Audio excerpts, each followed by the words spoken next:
Olá, bom dia. Estamos começando mais um Bom Dia Maranhão aqui pela TV Difusora. Hoje, você ligado nas notícias desse 6 de maio de 2019, as principais notícias do dia, agora aqui na TV Difusora para você.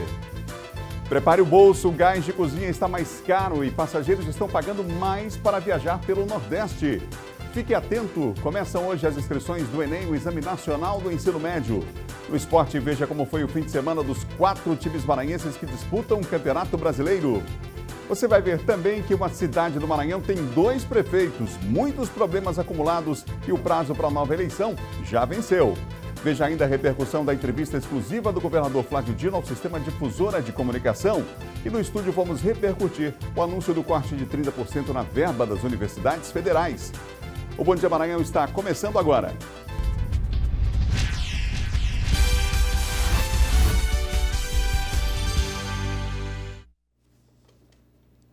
Um ótimo dia para você que nos acompanha em todo o estado do Maranhão. Estamos começando o Bom Dia Maranhão. Um excelente dia para os amigos aí em Imperatriz, na segunda maior cidade do estado, em Caxias, em Coroatá, em Balsas. Um abraço a você ligado com a gente aqui na programação da TV Difusora. E a gente começa o programa de hoje avisando você, prepare o bolso, você vai pagar mais caro pelo gás de cozinha, daqui a pouco os detalhes, mas também estão mais caras as passagens aéreas. Na região Nordeste, houve um impacto da repercussão, da recuperação, no caso, judicial e, por consequência, redução dos voos da empresa Avianca. Aqui no Maranhão, as razões foram outras. R$ 1.377. Esse foi o valor médio das passagens com destino a São Luís no mês passado. O preço é 139,89% maior do que a média registrada no mesmo período do ano passado, que era de R$ 574. Como era de se esperar, os consumidores não estão nada satisfeitos. No Brasil, as agências reguladoras, ao invés de elas atuarem a favor do público, elas atuam a favor das classes, né? Um exemplo é você ter essa cobrança pelo aumento das taxas, né? De despacho de bagagem. Um aumento assim não dá pra gente. É meio difícil, principalmente porque quem não tem muita condição de viajar, aumentar assim de uma hora para outra, não tem muito como fazer. Os dados da inflação são do Instituto Brasileiro de Geografia e Estatística. As pesquisas apontam aumentos gradativos que foram agravados por causa da redução dos voos da Avianca Brasil. Só que a empresa não tem linhas aéreas com destino para a capital maranhense. Por isso, os aumentos aqui estão muito mais atrelados a outros fatores. As companhias aéreas, elas são regidas, vamos dizer assim, pela moeda estrangeira, principalmente ao dólar, né? Todos os equipamentos que são as aeronaves, elas são, o preço delas é em dólar e o combustível também. Então, isso são 2 principais, vamos dizer assim, que pesa bastante para chegar ao preço final da passagem. A grande preocupação do setor turístico é que os aumentos acabem prejudicando a movimentação nos aeroportos durante o São João. Mas, apesar da proximidade da festa, a ABAV considera prematura qualquer especulação relacionada à data. Prefiro dizer que é um pouco prematuro, porque ainda temos muitas negociações pela frente, das companhias assumirem essas passagens já emitidas e também a demanda de passageiro para o nosso Maranhão, né? E a gente acredita muito na diversidade da nossa cultura. Então, eu acredito que ainda seja prematuro e que isso chegará a uma saída logo, logo. Para driblar os preços e atrair os turistas, a principal estratégia das agências de viagens tem sido a divulgação da diversidade da cultura local. O Maranhão tem uma bastante específica em relação ao São João. Nós temos um São João espetacular, maravilhoso. A diversidade da cultura do Maranhão não tem igual no Brasil. Eu acredito que a gente possa falar isso com toda a garantia. E então, diante disso, a gente tenta convencer as pessoas que a opção é o São João no Maranhão. São 7 horas e mais 4 minutos. O mês de maio, como eu falei, chegou com ele alguns aumentos. Desde ontem, o gás de cozinha está mais caro. O Eduardo Ericeira que tem essa notícia, que, claro, não é nada agradável, aumento nesse tempo de crise. Nada boa essa notícia, hein, Eduardo? Bom dia.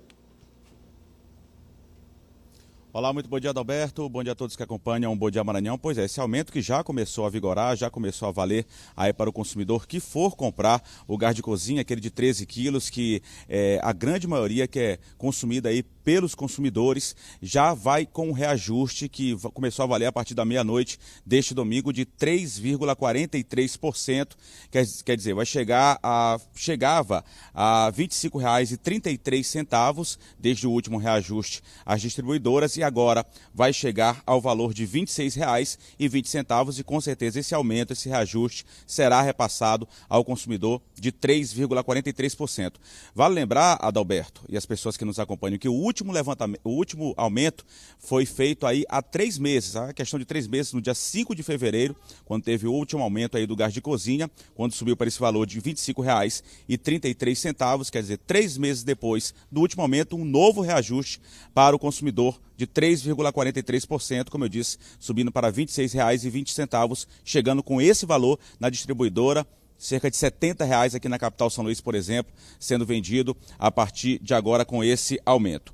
Como eu disse, o último reajuste ocorreu no dia 5 de fevereiro, há exatos 3 meses, e de acordo com o Sindigás, essa política agora de reajuste sempre vai oscilar esse valor de 3,3% a 3,6%, de acordo com o polo de suprimento. Mais um peso aí para o consumidor. A gente sabe que o valor do combustível, por exemplo, da gasolina fica oscilando, já tiveram vários aumentos esse ano aqui na capital São Luís, já gira em torno aí de R$ 4,50, há municípios do interior do estado que chega a quase R$ 5,00, em outros estados ultrapassa o valor de R$ 5,00 e agora o gás de cozinha também, que é um produto básico muito consumido pelas pessoas, chegando a quase o valor de R$ 70,00 com esse reajuste aqui na capital São Luís, com esse reajuste de 3,43% agora anunciado. A gente volta com você, Adalberto. Obrigado, Eduardo, pelas informações. Está o nosso Eduardo Ericeira trazendo informações ao vivo aqui no Bom Dia Maranhão. Já ele volta. Vamos falar de segurança?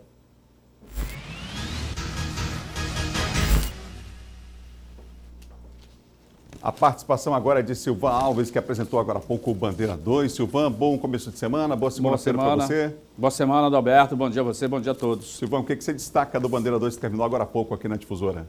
Olha, mais uma grande apreensão de droga feita pela SENARC, que é a Superintendência Estadual de Combate e Repressão ao Narcotráfico. Foram mais de 30 quilos de maconha apreendidos durante uma operação que foi feita na rodoviária lá de Bacabal. A polícia tinha informações de que uma pessoa ia chegar com um carregamento, no caso o Francisco, que é quem acabou sendo preso, desembarcar. O desembarcar do ônibus que estava chegando ao terminal rodoviário de Bacabal, ele carregava uma mala com os tabletes de maconha e quando foi colocar essa mala com a droga no veículo Celta, dirigido pelo José Donato, os dois acabaram recebendo voz de prisão. A droga foi apreendida, eles foram encaminhados para a delegacia, onde foram autuados em flagrante por tráfico e associação para o tráfico de drogas. Mais uma das finalidades da Superintendência de Combate e Repressão ao Narcotráfico, cumprida, que é justamente o combate ao narcotráfico, a apreensão de grande quantidade. Isso tem dado certo, não só nessas operações pontuais feitas aí nessas cidades, mas também nas operações que são realizadas onde há sede da SENARC, como Imperatriz, Tibon e aqui na capital. Já é pensamento, e agora 2019, já a partir do segundo semestre, que sejam instaladas mais 2 superintendências para dar suporte a esse combate de droga nas demais regiões aí do estado do Maranhão. Silvan, qual outro assunto que mereceu destaque aqui no Bandeira 2 de hoje, já do final de semana, de sexta-feira para cá, que chamou a atenção, inclusive, dos nossos telespectadores? Você lembra que na semana passada a polícia fez uma mega operação lá na região lá dos Cocais, lá em Caxias, para prender os integrantes de uma milícia que conta com a participação de pelo menos 5 policiais que foram presos, já estão custodiados aqui à disposição da Justiça no presídio do Manelão, que é o presídio do quartel do Comando-Geral da Polícia Militar do Estado do Maranhão. De acordo com a investigação feita por mais de um ano pela Polícia Civil e pelo Ministério Público, essa milícia seria responsável por algo em torno de 14 assassinatos, foram 14 inquéritos instaurados. Eles agiam como uma espécie de escritório do crime, onde eram aceitas essas mortes por encomenda, e esses policiais davam cobertura a esses pistoleiros.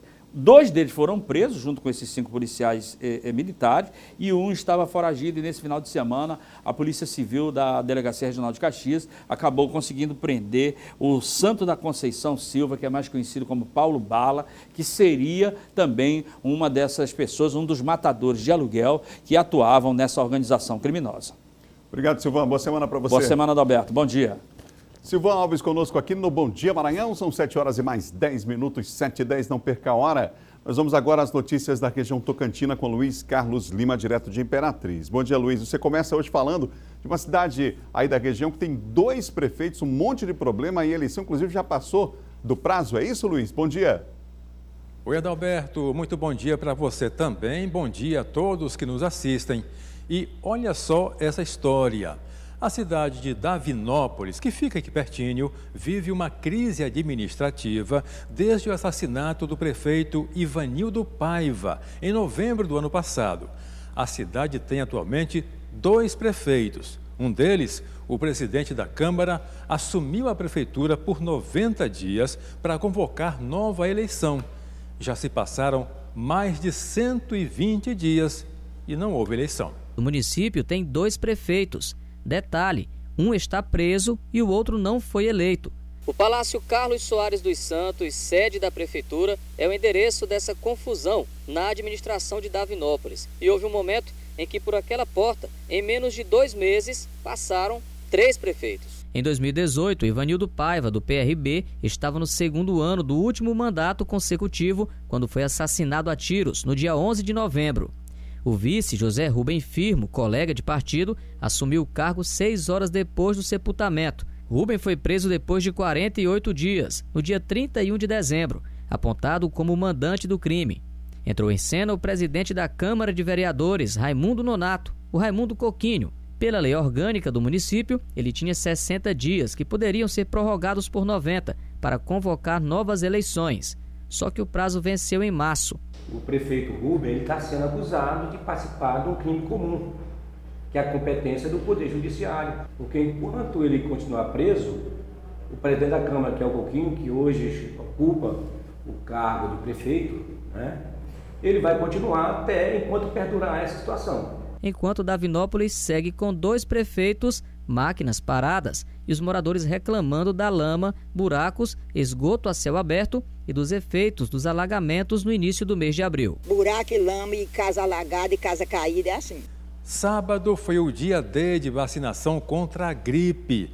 Em Imperatriz, a movimentação foi grande nos postos de saúde. A meta é vacinar mais de 60 mil pessoas. A movimentação começou bem no início da manhã do dia D de vacinação contra a gripe, marcado no último sábado. Aproveitar, né, que toda vez que tem eu venho tomar, né, aí que é para melhorar, porque a gente já está idoso. Aí não toma a vacina, né, aí o negócio pega, né. A meta é garantir a imunização de 58 milhões de pessoas até o dia 31 de maio, quando encerra a campanha. Em Imperatriz, a campanha ocorre em 29 unidades da zona urbana e 6 na zona rural. As pessoas têm que realmente se vacinar para se proteger, e a vacina ela é eficaz, ela protege, e um meio realmente de se proteger é utilizando a vacina que a gente tem disponível pelo SUS. O objetivo da campanha é diminuir doenças preveníveis no país, como a influenza. A influenza é uma doença respiratória infecciosa de origem viral que pode levar ao agravamento e à morte, especialmente em indivíduos que apresentam fatores ou condições de risco para as complicações da infecção. Os que não se vacinaram, geralmente a vacina ainda chega e a gente continua vacinando, por mais que a campanha tenha acabado. Eram essas as informações aqui da região, Adalberto. Eu volto com você desejando uma boa semana a todos. Boa semana, Luiz, para todos aí em Imperatriz também. São 7 horas e mais 14 minutos. A gente vai para o intervalo. Na volta, vamos falar sobre a repercussão aqui do Maranhão da medida anunciada pelo MEC de corte no orçamento de pelo menos 30% nas universidades, nas instituições de ensino superior federais. A gente fala sobre esse assunto já já. E a repercussão da entrevista do governador Flávio Dino ao Sistema Difusora de Comunicação, a primeira entrevista exclusiva e ao vivo que ele deu neste 2º mandato. Voltamos já já com o Bom Dia Maranhão, um instante só.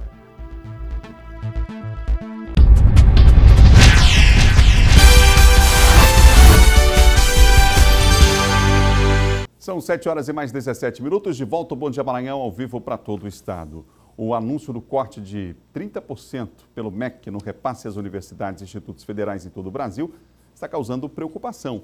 Aqui no Maranhão, professores e alunos afirmam que o corte deve prejudicar a atividade de ensino. Já o governo federal alega que a medida é necessária e deve fortalecer o ensino básico. Logo na entrada do campus, o prédio que deveria sediar a nova Biblioteca Central está desse jeito, com as obras paradas. E o anúncio do corte de 30% nos repasses, feito pelo Ministério da Educação, pode atrapalhar ainda mais a conclusão desta e de outras obras e serviços na Universidade Federal do Maranhão. É o que defende a presidente da Associação dos Professores. A qualidade de ensino ela é relativamente prejudicada, de forma assim agressiva mesmo, porque não dá para se manter qualidade de ensino sem subsídios, sem dinheiro, né? Não se faz pesquisa sem dinheiro, não se faz um bom ensino sem dinheiro. Se você vai fazer projeto de extensão, você precisa de dinheiro. Isso tudo é investimento, porque a educação não é gasto.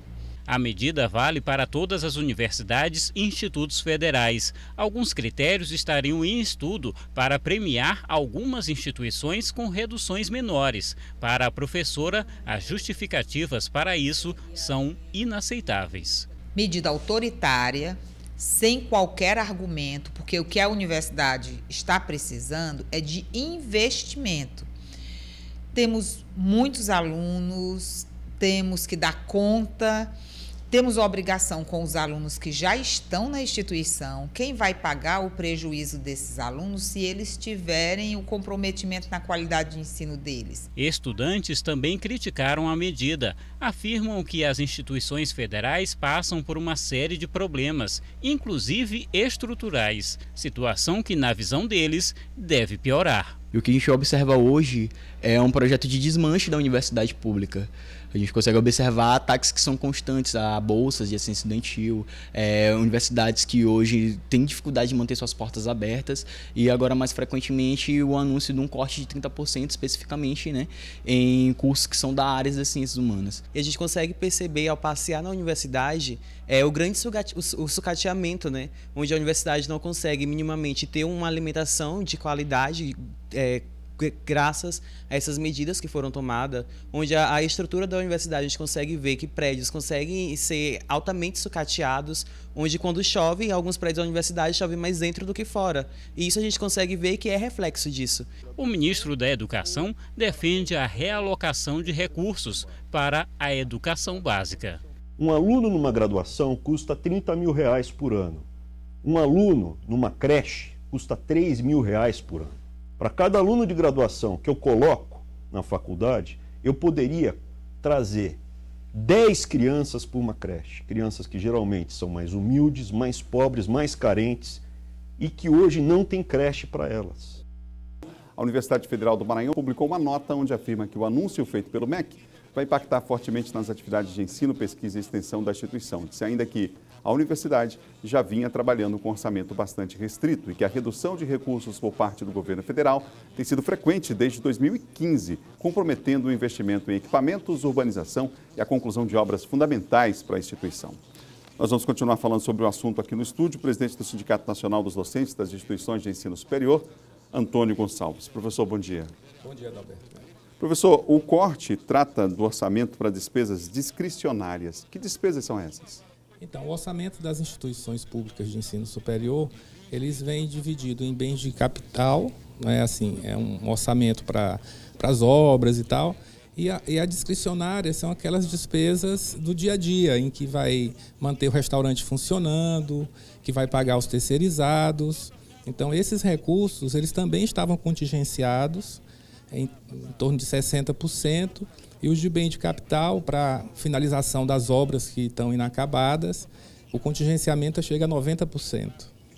Bom, então em relação às obras, a gente já mostrou aqui, inclusive na entrada da universidade, uma delas, vão ter que esperar um pouco mais. E agora compromete outros setores, já se fala inclusive de um aumento no valor pago pelo estudante em relação ao próprio restaurante universitário e que outras medidas, que impacto tem essas medidas, para além daqueles que nós mostramos aqui na reportagem? Sou inclusive que é professor aqui da Universidade Federal do Maranhão. Exatamente. O ministro tem dito que não foram efetuados cortes na assistência estudantil. Mas a partir do momento que não há recursos para comprar alimentos, para pagar os trabalhadores do restaurante universitário, isso afeta todo o funcionamento da universidade, a dinâmica da universidade.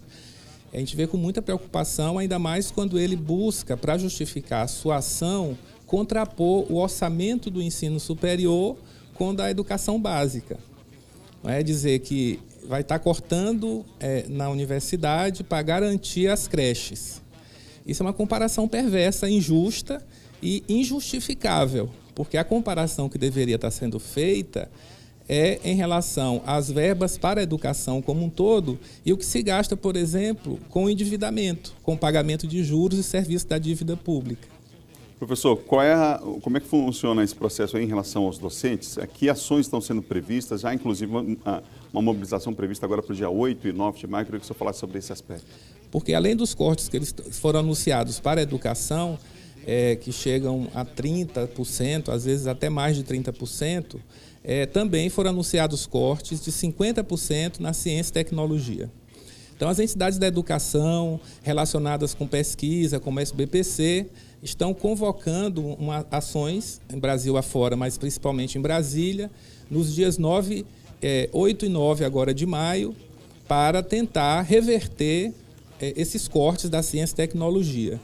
E nós, dos movimentos sociais, dos sindicatos, dos movimentos estudantis, da juventude, estamos convocando uma paralisação para o dia 15 de maio, que nós estamos denominando de a greve da educação. Essa greve da educação ela vai dar um início a um processo de lutas que vai ter o seu ápice no dia 14 de junho, com uma grande greve geral no Brasil. Nós tivemos o presidente Jair Bolsonaro também, na semana passada, ainda na área da educação, em especial educação superior, anunciando fazendo uma fala pública sobre a questão dos cursos, né, das áreas de conhecimento, em especial filosofia e sociologia, e dizendo ele de que não haveria necessidade de investimento tão grande nessas duas áreas, né? Como é que o sindicato antes recebeu essa fala do presidente? Bom, isso é a concretização do que nós já supunhamos do que seria a política educacional desse governo. Quando o governo opta em cortar na educação, em vez de fazer ajustes em outras áreas, como eu citei aqui do sistema da dívida, o governo ele ataca a educação. E esse ataque ele se dá tanto no âmbito do orçamento, mas também ao se dirigir a cursos das humanidades, que são cursos que contribuem sobremaneira para a emancipação humana, que contribui muito para uma formação crítica. Então, ele quer uma educação, digamos, limitada para o povo brasileiro. E a gente do sindicato não tem acordo com esse programa e vamos nos contrapor a ele, convocando a população aí para as ruas e defender a educação, defender a educação nos seus diferentes níveis, seja na educação básica até o ensino superior. Professor, obrigado pela entrevista aqui no Bom Dia Maranhão. Eu que agradeço. Muito obrigado. Conversei aqui com o presidente do Sindicato Nacional dos Docentes das Instituições de Ensino Superior, professor Antônio Gonçalves, foi nosso entrevistado aqui no Bom Dia Maranhão.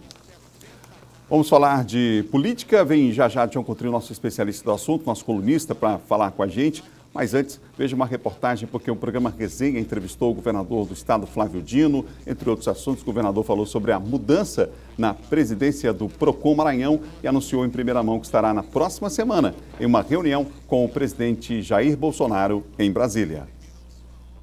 A reunião deve contar com a presença de todos os governadores do Nordeste na próxima quinta-feira e foi anunciada em primeira mão pelo governador Flávio Dino no programa Resenha deste sábado.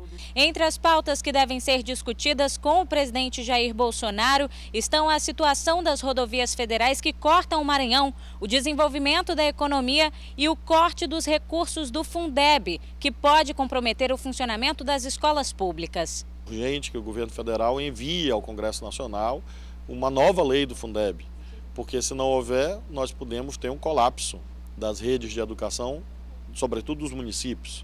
Então é um tema realmente grave, nós já estamos caminhando para metade do ano e até agora não existe uma proposta formulada. Essa é uma pauta central dessa reunião e que vamos procurar fazer com que, não obstante haja diferenças políticas, partidárias e ideológicas, nós possamos unir esforços naquilo que é de interesse comum do nosso país. Sobre o cenário político, Flávio Dino voltou a reforçar que não deve interferir nas eleições municipais. Muito produtivo o programa hoje com o governador Flávio Dino e faremos assim, portanto, daqui em diante com outras personalidades, outras autoridades públicas, outros políticos, sempre nesse objetivo de bem informar e de levar a prestação de serviço público e também, claro, de que as demandas da população possam ser solucionadas por esses agentes públicos. Durante a entrevista ao apresentador John Coutrin, com participação do jornalista Adalberto Melo e do radialista Robson Júnior, o governador prestou esclarecimentos sobre o pagamento recebido pelas famílias dos apenados que trabalham no Complexo Penitenciário São Luís, alvo de críticas nas últimas semanas. Ele disse que apenas cumpre o que a lei determina. As famílias dos detentos recebem 2/3 de um salário mínimo. O público ganhou com essas informações no rádio, também no portal, enfim. Nas diversas plataformas, né, esse conteúdo foi divulgado e o fundamental é isso, que as pessoas possam sim constantemente ter a oportunidade de estar ali representado pelos comunicadores para que os gestores públicos prestem conta do mandato. Afinal de contas, o mandato não pertence a eles, pertence às pessoas, né, a todos nós. A entrevista foi transmitida ao vivo pela TV, Rádio Difusora FM e nas redes sociais. Flávio Dino também se pronunciou sobre o corte do orçamento das universidades e institutos federais anunciado para o segundo semestre deste ano pelo Ministério da Educação.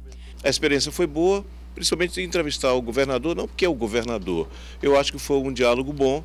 Eu acho que não só dialogou com a gente, mas principalmente com a sociedade. Para mim, eu estou muito feliz desse momento, principalmente do Sistema Difusora, dessa fusão de todas essas mídias. É um momento muito especial para mim, que já estou aí há 38 anos e tenho a felicidade de estar vendo mais uma transição.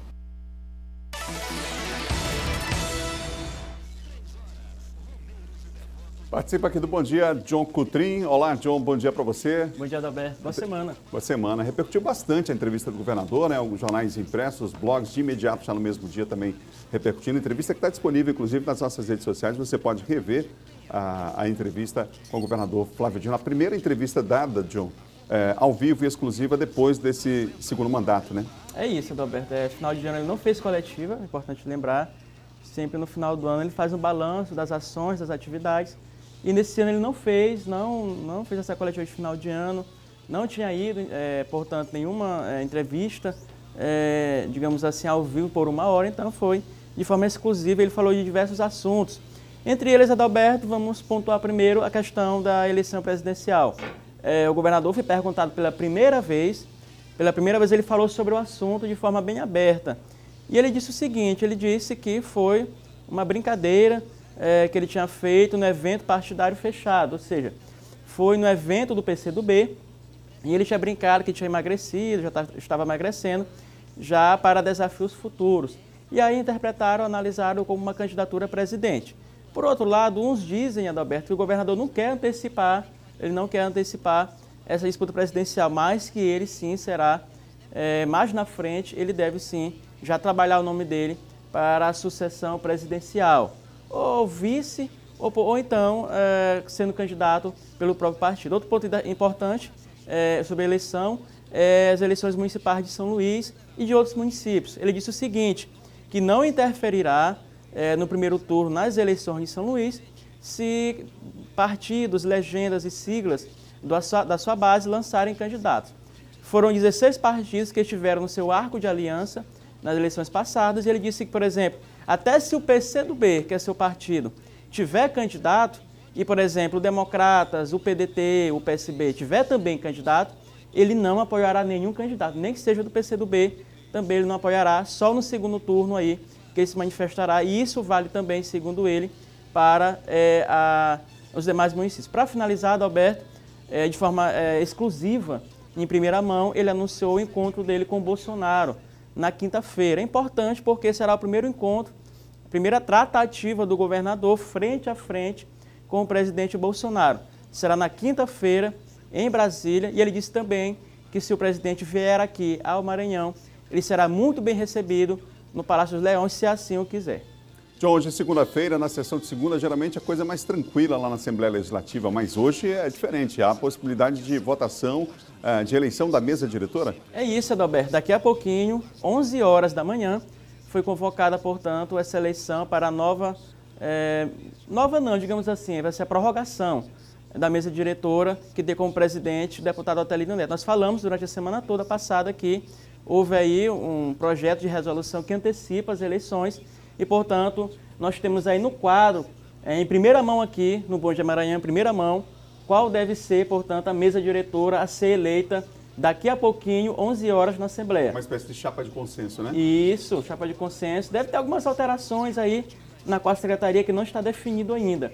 Mas o presidente é o Otelino Neto, o primeiro vice-presidente é o Glaubert Coutrin, Otelino Neto do PCdoB, Adalberto, o primeiro vice-presidente Glaubert Coutrin do PDT, aí nós temos o segundo vice, a Detinha, deputada Detinha, terceiro vice, Rio do Amaral, lá de Imperatriz, o quarto vice, César Pires da oposição, indicação da oposição.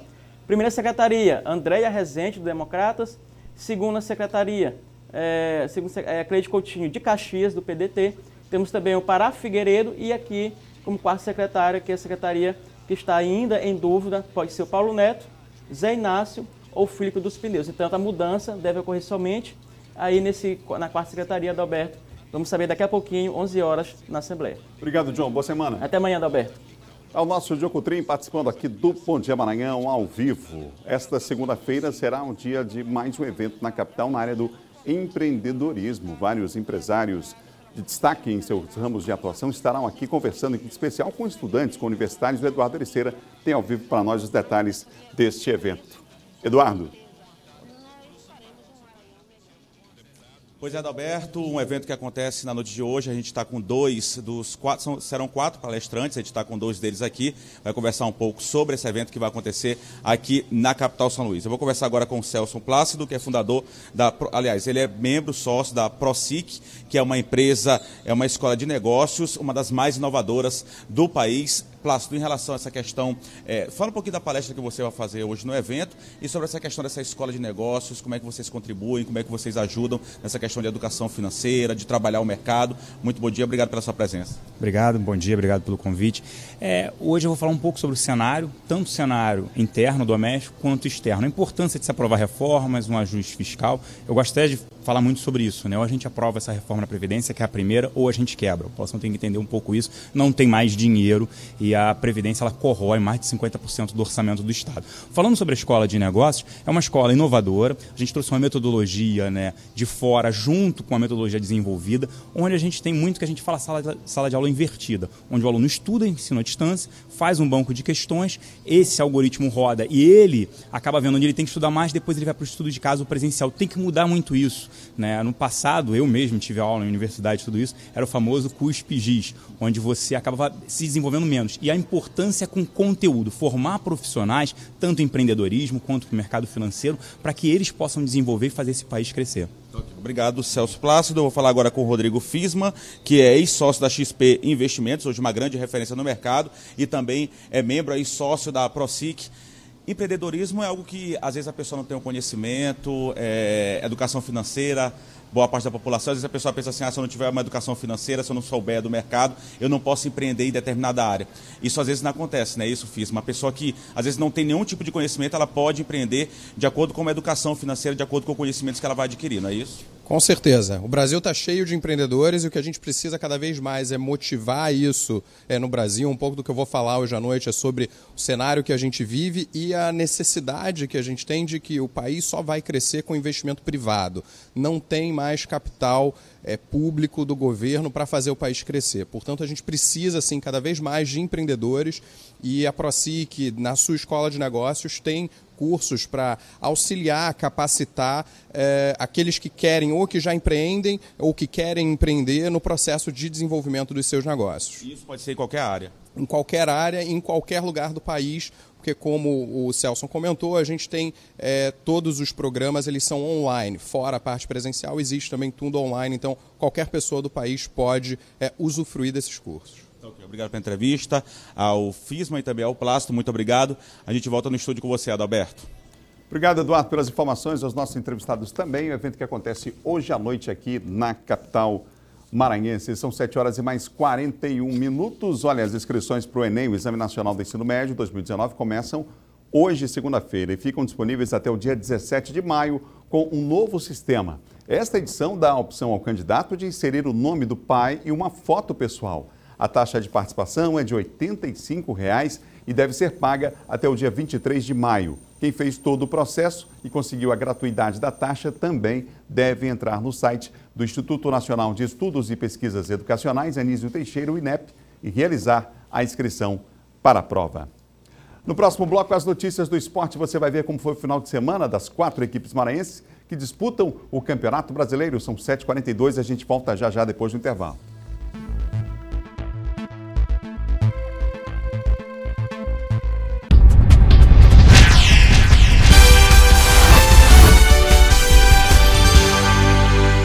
De volta ao Bom Dia Maranhão, ao vivo aqui pela TV Difusora, agora para falar de esporte.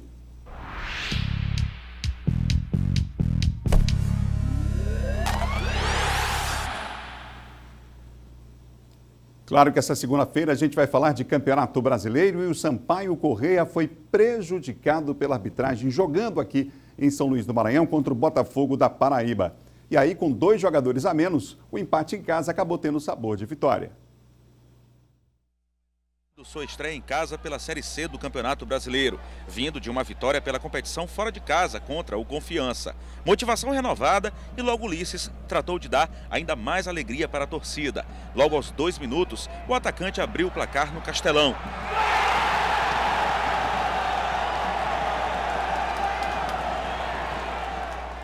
Na sequência, 2 sustos para a equipe maranhense. Primeiro com Marcos Vinícius. Andrei caiu para fazer a defesa. Na sequência, o goleiro do Sampaio voou para tocar com a ponta do dedo e defender a cabeçada de Lula. Sampaio voltou ao ataque mais uma vez com Ulisses. Dessa vez, a torcida reclamou de pênalti.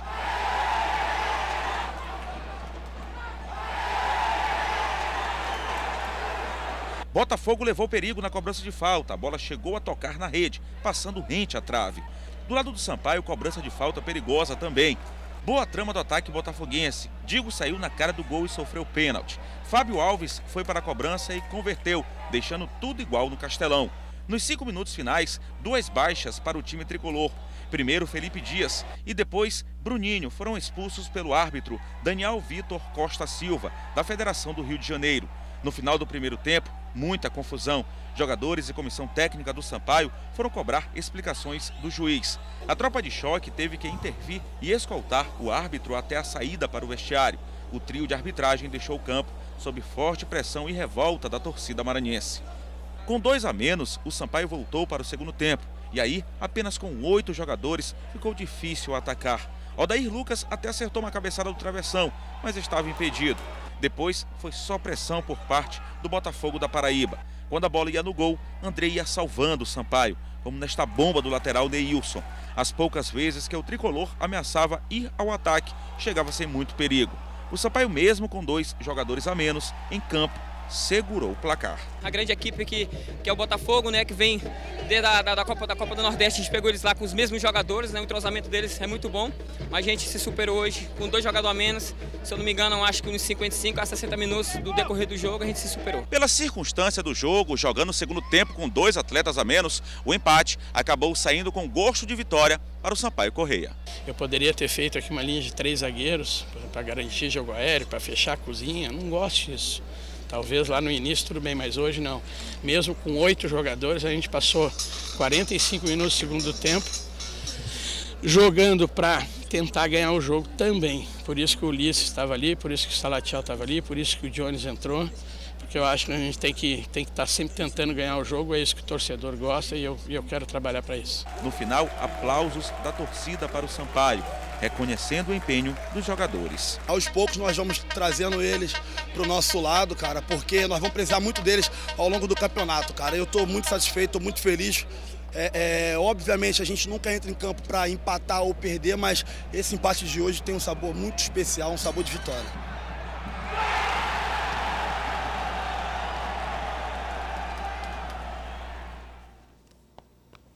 Sampaio foi guerreiro desse jogo, viu? Jogando pela segunda rodada do Campeonato Brasileiro da Série C, o Imperatriz enfrentou no Estádio dos Aflitos a equipe do Náutico. O Cavalo de Aço foi derrotado pelo Timbu pelo placar de 4-2 e o time pernambucano ainda desperdiçou uma penalidade. André Crobel fez 1-0 para o time da casa, Jimenez ampliou. No segundo tempo, o Wallace fez o terceiro do Náutico e Valderrama diminuiu para o Imperatriz. Aos 20, o Timbu fez mais um com o Wallace pernambucano de cabeça e aos 30, o Dutra descontou para o Cavalo de Aço, encerrando o placar em 4-2 nos Aflitos. Já o Motoclube estreou com vitória em cima do Atlético de Roraima. A vitória do rubro-negro foi desenhada na etapa inicial, aos 28 minutos, após vacilo da zaga do Atlético. Vinícius Paquetá abriu o marcador. No fim do primeiro tempo, aos 48, Bruno Henrique aproveitou para balançar as redes e ampliar para a equipe rubro-negra. O Papão volta a campo no próximo domingo, jogando contra o São Raimundo do Pará, no Estádio Castelão, aqui em São Luís. Por falar em Castelão, falar em São Luís, o Maranhão Atlético estreou no Campeonato Brasileiro. E olha, a estreia não foi assim como a torcida esperava. O Maranhão Atlético Clube estreou com 4 reforços: Ramon, Chico Bala, Robson e Wesley. Logo no início, o maranhense já estava muito mais ofensivo que o Altos do Piauí.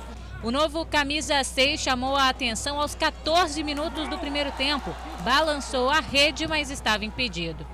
Logo em seguida, foi o também novato Robson Simplício quem chamou a atenção, mas não deu tanta sorte assim. Cometeu falta em cima do Anselmo e foi expulso de cara. A torcida ficou revoltada, mas nem a expulsão fez o MAC recuar.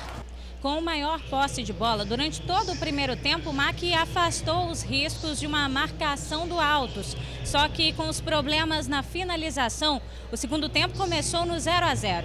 Até que aos 9 minutos, o Wesley no contra-ataque deu passe. Marciano dominou, invadiu a grande área e marcou no canto esquerdo. Com a vantagem de 1-0, a zaga do tricolor maranhense relaxou.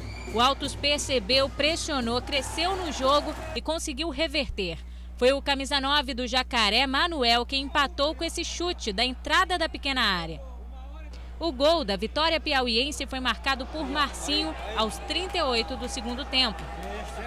Rodrigo Ramos falou sobre a estreia nada satisfatória na Série C do Campeonato Brasileiro, mas ressaltou que é só o começo da luta pelo acesso à Série C. Nessa Série D, é importantíssimo você fazer o seu dever de casa, pontuar o máximo possível em casa. Não deu hoje, né? E agora é buscar pontos fora. Até porque nós, mesmo com a menos ali no primeiro tempo, demonstramos que temos um grupo forte. Tivemos muitos problemas aí com regularização de jogadores, alguns jogadores não puderam jogar. E é esperar que o grupo inteiro, o grupo todo completo, possa reverter essa situação.